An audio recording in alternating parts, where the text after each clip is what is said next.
For 10 long years, Ethan Cole had carried a memory wrapped in heartbreak, a memory of the little girl he never got to hold, the daughter he never met. Every city, every hospital, every whisper of hope had led him nowhere. He built a life of wealth and power, but the ache in his chest refused to fade. Then, on a rainy evening, a hospital corridor brought him to a tiny, fragile figure, a 2-year-old girl in a pale hospital gown, clutching a broken locket, the same one he had lost so many years ago. Her eyes, wide and innocent, held the reflection of his own pain. When she looked up at him and whispered his name, something inside Ethan shattered and reassembled in an instant. The search, the years of emptiness, had ended. But what he didn't know was that meeting her was only the beginning of a story that would test his heart, his past, and his courage like never before.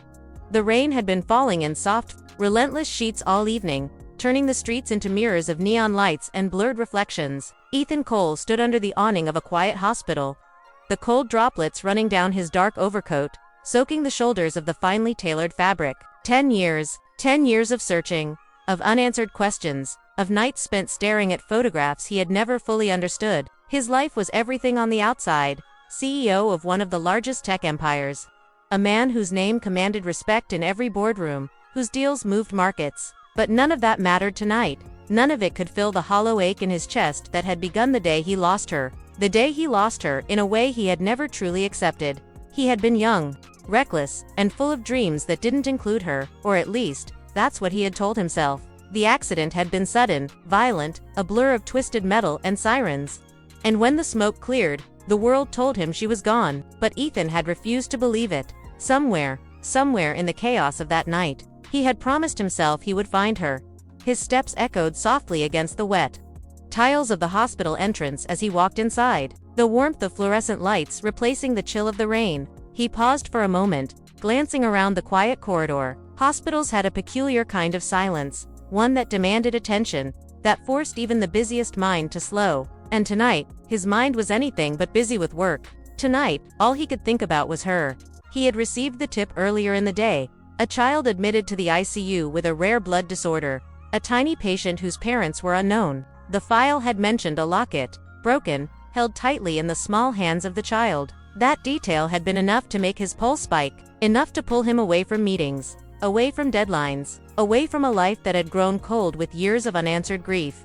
Ethan's fingers tightened around the handle of the elevator as it descended to the pediatric ICU floor. He could hear the distant beep of monitors, the soft cries of children, the hurried footsteps of nurses and doctors moving like a well-rehearsed ballet of care and urgency. And then he saw her, not yet his daughter, not yet even fully real in the world he had imagined for so long. Just a tiny figure, curled in a hospital bed, wrapped in a faded pink gown, small hands clutching a worn, broken locket as if it were the only thing holding her to the world.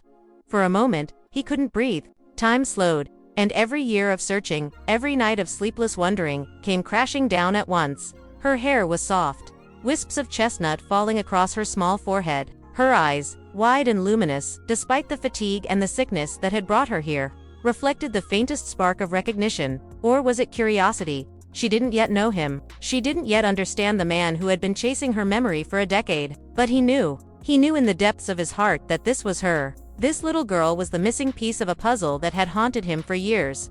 He stepped closer, careful not to startle her. The nurses were busy attending to another child, the soft hum of medical equipment filling the gaps of silence. Ethan's voice, when he finally spoke, was low, tentative, almost breaking under the weight of a decade of longing. "Hey, are you holding something special?" The girl looked up, her small eyes meeting his, and for the briefest moment, the world fell away. Recognition didn't exist yet, but curiosity did, and her tiny fingers tightened around the locket. Ethan's chest constricted, a strange mix of awe, fear, and uncontainable emotion flooding through him. "May I?" His hand hovered just above hers. Careful, respectful. She didn't move. She didn't speak, but in the way children sometimes do, she understood. She extended the locket toward him, her movements slow, deliberate. Ethan's fingers brushed against hers, and the warmth of her tiny hand was enough to ignite memories he hadn't dared touch in years. The laughter he had almost forgotten, the soft weight of her in his arms, the promises he had failed to keep. I think this belongs to me," he whispered, voice rough and uneven. His eyes were locked on hers, and he swore he could see something there, a spark, faint, but undeniable, as if she somehow knew. The door to the ICU opened, and a nurse peeked in, murmuring something about checkups and vitals. But Ethan didn't hear her. He was suspended in the moment, caught between the weight of the past and the fragile hope of the present. For 10 years, he had chased shadows, clung to half-truths, and endured the emptiness of his own regret. And now, here she was breathing, alive, fragile, and wholly real. He lowered to his knees, bringing himself to her level. The world beyond the small hospital room ceased to exist. Ethan reached out slowly, placing a gentle hand over hers. The locket was worn, the chain broken, but to him, it was the most precious thing in existence. "I've been looking for you," he said, voice barely audible over the soft beeps of the monitors. "I'm so sorry. I never stopped." The girl tilted her head, her small eyes wide, a faint smile tugging at her lips. She didn't say anything, but the trust in her gaze, the quiet acceptance of his presence, was enough to shatter the final walls he had built around his heart. Ethan realized, in that instant, that the years of searching, of heartbreak, of life lived without purpose, had all led to this single moment. A nurse returned to check her vitals, glancing briefly at Ethan with a raised eyebrow. He straightened slowly, eyes never leaving the child. "She's special," he murmured, more to himself than anyone else. "And I need to be here. I've waited too long not to." The girl's grip on the locket loosened slightly, and she let him hold it. Ethan closed his fingers around it, feeling the weight of the past, the loss, and the hope contained within its tiny frame. He knew that nothing would ever be the same again. The search was over, but the real journey, the one that would test his heart, his patience, and his capacity to love, was only beginning. He looked down at her again, tracing the outline of her small hand. "I'm Ethan," he said softly, "and I think I'm your dad." Her eyes widened, a flicker of understanding passing through them. It wasn't a recognition yet, not really, but it was a connection, fragile, delicate, unspoken. And for the first time in a decade, Ethan felt the stirrings of something he had long believed impossible: hope. Outside, the rain continued to fall, relentless and steady. Inside that small ICU room, the air was charged with possibility. A tenuous promise of family, of second chances, of healing. The past could not be erased, but the present, this moment, was theirs. Ethan held the locket tightly, heart pounding, knowing that tomorrow, and every day after, he would need to show up, to stay, to be the father he had never been. The tiny girl in the hospital gown was not just a child. She was a life reborn, a second chance, a reason to believe in love, in family, in redemption. And as he whispered her name again, promising silently to never leave, the first rays of hope began to pierce the storm outside. The hospital room was quiet now, the soft hum of monitors blending with the occasional distant footsteps of nurses. Ethan remained on the edge of the little girl's bed, the broken locket still clutched in his hand. He couldn't take his eyes off her. Every tiny movement, every blink, seemed magnified in the intensity of the moment. He had been given permission to stay for a while. The doctors, sensing something unspoken, had allowed him the time to simply be near her. Ethan didn't know what he was supposed to do, what a father was supposed to do in a situation like this. But he knew he couldn't leave. Not now. Not after 10 years of searching. After every empty night of wondering. Every hollow achievement in his life that had felt meaningless without her. The little girl stirred, her small fingers tightening slightly around the blanket. Ethan reached out cautiously. "Hey," he whispered. "It's okay. I'm right here." Her eyes, still wide and luminous, followed his every move. There was no fear, only curiosity, a silent question lingering in the depths of her gaze. He smiled softly, the kind of smile that carried both relief and the weight of years of regret. "I know this is confusing," he continued, his voice barely audible, "but I've been looking for you for a very long time." She tilted her head, as if considering his words. Then, slowly, ever so slowly, she held out her tiny hand. Ethan hesitated for a moment, then took it gently in his own. The warmth of her skin, the fragility of her small fingers, made him ache with a protective, overwhelming need. Over the next few hours, Ethan stayed by her side. He listened as the nurses explained her condition, rare, complicated, but treatable with care. She had been admitted with a severe infection, and while the doctors worked tirelessly, Ethan found himself drawn into the rhythm of her life in the hospital. He held her hand during treatments, whispered silly stories to make her laugh, and watched as a faint smile appeared on her lips for the first time in months. Ethan discovered small details about her life, bits and pieces of her routine, her favorite songs, her love for stuffed animals that had been brought from home. Every detail mattered, every tiny fragment of her world became precious to him. He realized that for years he had been searching not just for a child but for a connection, a chance to make up for the years he had lost. The years she had spent without him. As the sun began to set outside the hospital windows, casting long shadows across the room, Ethan gently adjusted the blanket around her small shoulders. "You know," he said softly, "this locket, it belonged to me once, a long time ago. I never thought I'd see it again." She looked at him, her eyes glimmering with something he couldn't quite name. She didn't speak, but she leaned slightly closer, her tiny hand brushing against his. Ethan felt a lump in his throat. He realized that no words were necessary. This small, silent gesture spoke volumes. Later that evening, the nurse brought in a small tray of food, and Ethan watched as the girl poked at it half-heartedly. He laughed softly. "You don't have to eat if you don't want to," he said, "but I can promise you, I'll make sure you get whatever you need. Anything at all." She looked up at him, and for a brief second, it felt as if she recognized him not as a stranger, not as some man in a suit, but as someone familiar, someone who had been missing from her life without even realizing it. Ethan's chest tightened. The connection was fragile, delicate, but undeniable. Hours passed, and the hospital room grew quiet once more. Ethan stayed, reading stories aloud from a small collection the nurses had provided. The little girl's eyelids began to droop, and soon she fell asleep in his arms. He held her gently, marveling at the softness of her small frame, the peacefulness of her breathing. He realized that this quiet, tender moment was worth more than every boardroom meeting, every deal he had ever made, every accolade he had ever received. As he sat there, watching her sleep, Ethan thought of the years he had spent searching, the nights of hopelessness, the endless wondering if he would ever find her. And now, finally, here she was, alive, real, in his arms. He promised himself silently, with every fiber of his being, that he would never let her go again. The next morning brought the first signs of progress. Her fever had reduced, her vitals were stabilizing, and the doctors were cautiously optimistic. Ethan stayed by her side, refusing to leave. He held her hand through the blood tests, comforted her through the intravenous lines, and whispered encouragements that he hoped would give her strength. The girl began to respond more openly to him. She giggled when he made funny faces, clung to him during procedures, and even whispered her first words to him, "Daddy." The word was soft, tentative, uncertain, but it was there. Ethan felt his heart shattered and rebuild all at once. The word he had longed to hear for a decade finally reached him, carried in the voice of the tiny girl, who was his missing piece. Ethan realized that the journey ahead would be long. There would be hospital visits, treatments, and nights filled with worry. But he also understood that the bond forming in that small room was unbreakable. It was the start of something extraordinary, a chance to love, to protect, to nurture, and to reclaim the years that had been stolen from both of them. By the end of the week, Ethan had become a familiar figure in the hospital. The staff admired the gentle care he showed, the way he spoke to her with patience and kindness. And through it all, the little girl's trust in him grew. She began to reach for him when she was afraid, to smile when she saw him, and to clutch his hand with a grip that spoke louder than words ever could.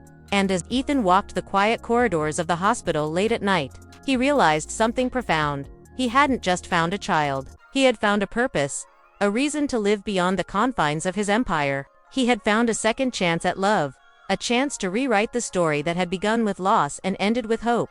For the first time in 10 years, Ethan Cole allowed himself to believe in the impossible, because he wasn't alone anymore. And the tiny girl in the hospital gown, holding his broken locket, wasn't just a child in need of care. She was his daughter, and she had finally come home. Days in the hospital passed with a rhythm that was both exhausting and comforting. Ethan had settled into a routine, checking on her vitals, sitting by her bedside for hours, reading stories, and softly talking to her about everything from colors to animals. Each smile, each tiny laugh, felt like a miracle, and Ethan clung to them like treasure.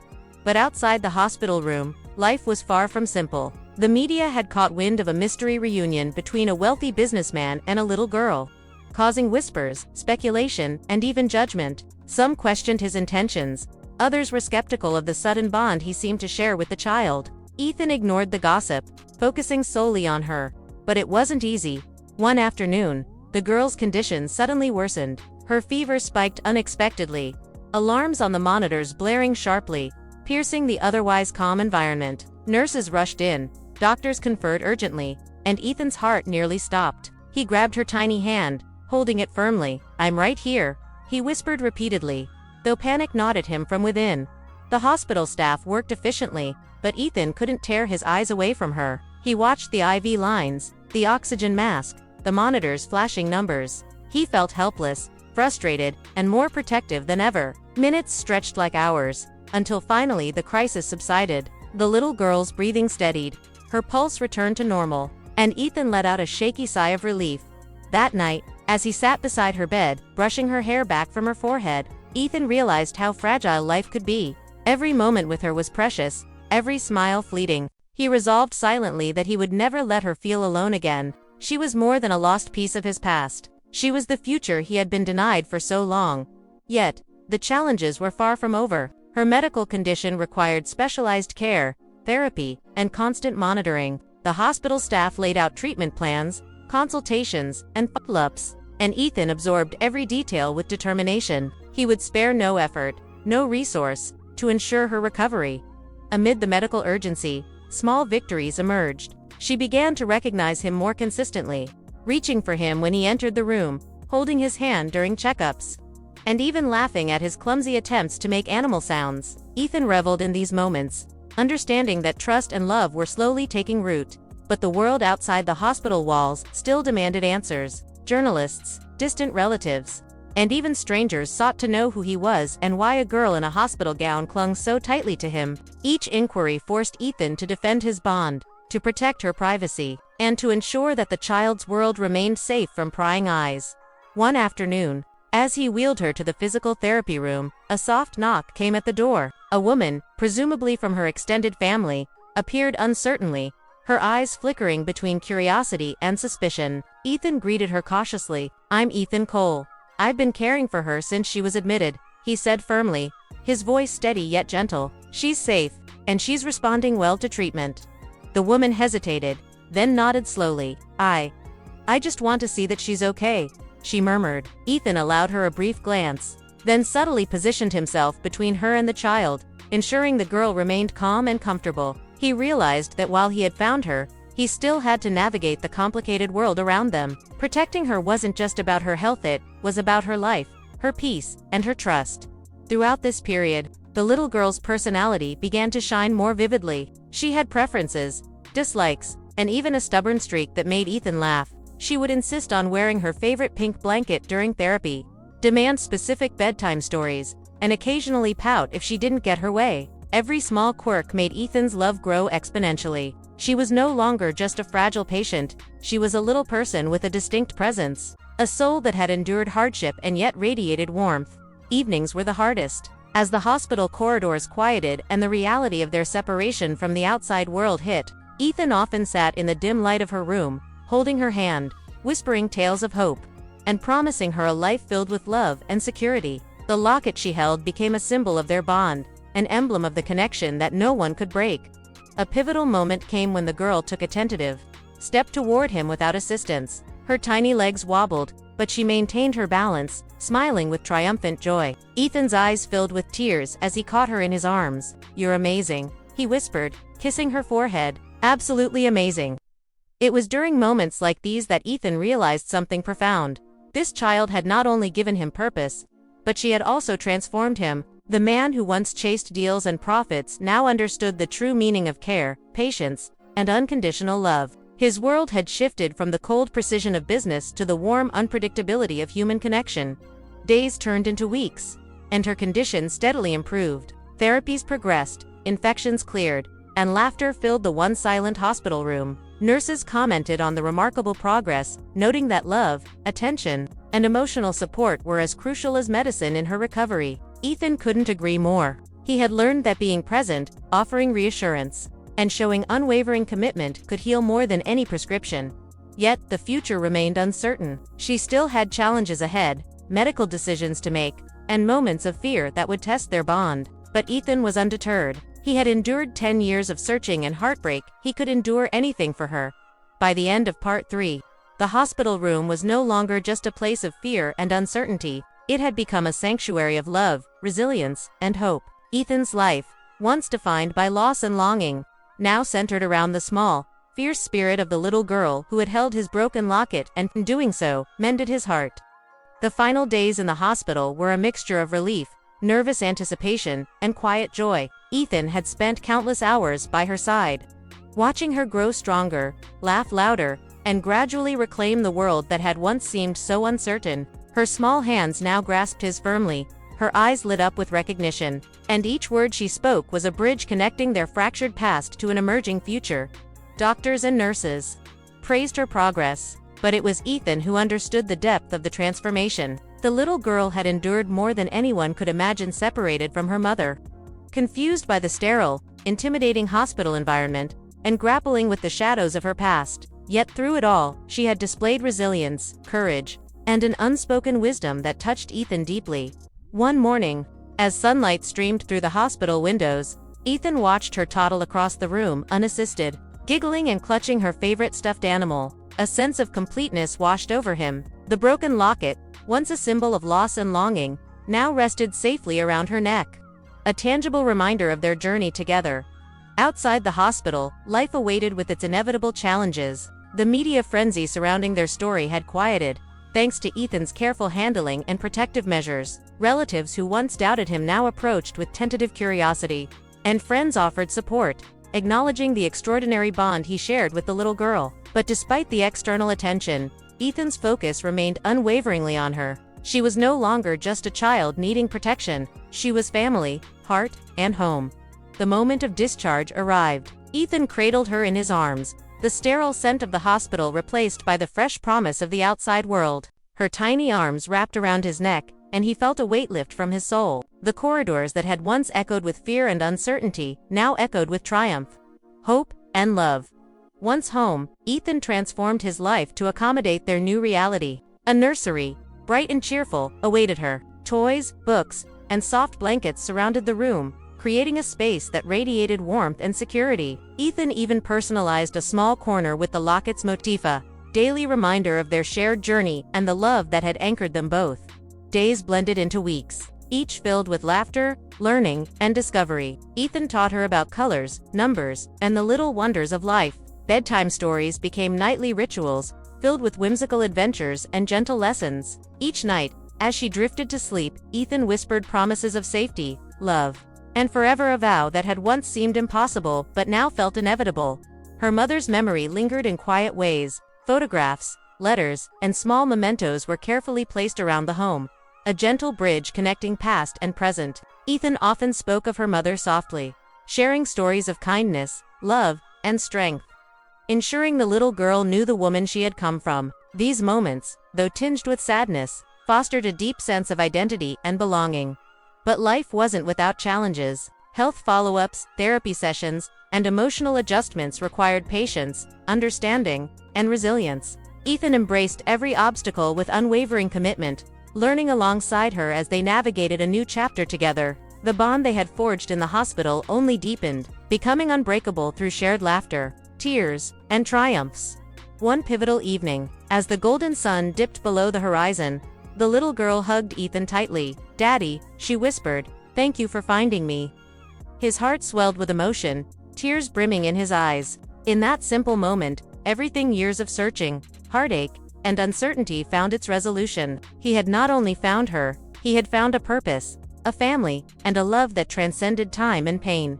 Ethan's life, once dominated by business deals, ambition, and solitude, now revolved around her. The little girl, once fragile and uncertain, now thrived in a world filled with laughter, love, and security. Together, they navigated the complexities of life, facing challenges with courage and celebrating victories with unrestrained joy. As months passed, their home became a sanctuary, a place of growth, healing, and unconditional love. Friends and allies joined in, supporting their journey. Yet the core of their life remained centered on the bond forged through hardship. Every day was a testament to resilience, the power of connection, and the extraordinary strength of the human heart. In the end, the locket that had once symbolized loss now shone as a beacon of hope. Through it, Ethan and the little girl were forever intertwined, proof that even in the darkest moments, love could heal, transform, and illuminate the path forward. And as they sat together one quiet evening, the girl's head resting on his shoulder, Ethan realized that life had given him a second chance, a chance to love, protect, and nurture the most precious soul he had ever known. You won't believe the moment a tiny 2-year-old revealed the truth no one expected. Watch as a heartbroken man's world is turned upside down in the ICU, where love, hope, and family collide. This emotional journey will leave you in tears, heart racing, and believing in second chances. Don't miss the stunning reunion, the heartfelt moments, and the bond that proves love can heal even the deepest wounds. Hit like, share with someone who loves real stories, and subscribe for more emotional, gripping tales that you'll never forget.